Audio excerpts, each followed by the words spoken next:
This channel does not promote any violent, harmful, or illegal activities. All content provided by this channel is meant for an educational purpose only.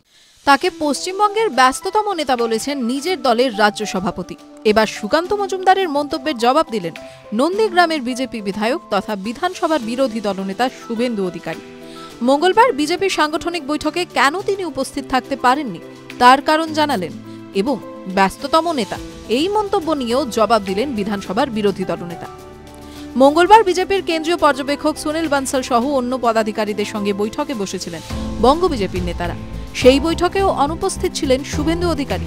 বৈঠক শেষে সাংবাদিক বৈঠকে শুভেন্দুর অনুপস্থিতি নিয়ে ইঙ্গিতপূর্ণ মন্তব্য করেন সুকান্ত।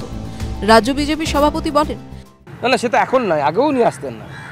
সাংগঠনিক বৈঠকে উনি কমফর্ট ফিল করেন না, কারণ আমাদের যে সাংগঠনিক প্রক্রিয়া সেটা অনেকটা লম্বা চলে, ওনার বিভিন্ন প্রোগ্রাম থাকে, উনি ব্যস্ততম নেতা পশ্চিমবঙ্গের অন্যতম, তো স্বাভাবিকভাবে তাকে বিভিন্ন জায়গায় ঘুরতে হয়, উনি সময় পাবেন কোথায়। ইঙ্গিতপূর্ণ এই মন্তব্যে সুকান্ত কি বোঝাতে চাইলেন তা নিয়ে রাজনৈতিক মহলে জল্পনা শুরু হয়, আর সেই জল্পনার মধ্যে তাকে নিয়ে সুকান্তর মন্তব্যের জবাব দিলেন শুভেন্দু। এদিন পানিহাটিতে তিলোত্তমার বাবা মার সঙ্গে দেখা করতে তিনি গিয়েছিলেন। সেখান থেকে বেরোনোর সময় সাংবাদিকদের প্রশ্নের জবাবে শুভেন্দু বলেন, যিনি একথা বলেছেন তার ব্যাখ্যা তাকেই দিতে হবে, আমি দিতে পারবো না।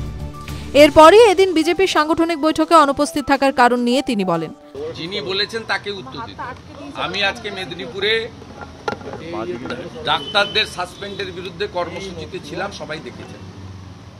আর আমি অর্গানাইজেশনের পোর্টফোলিও হোল্ডার নই, তা আমি বিরোধী দলের নেতা, আমার কাজ সম্পর্কে সচেতন। আমি আপনার কাছে যার কথা আপনি বললেন, যিনি বলেছেন তার ব্যাখ্যা ওনাকেই দিতে হবে, আমি দিতে হবে। TV9 Bangla digital.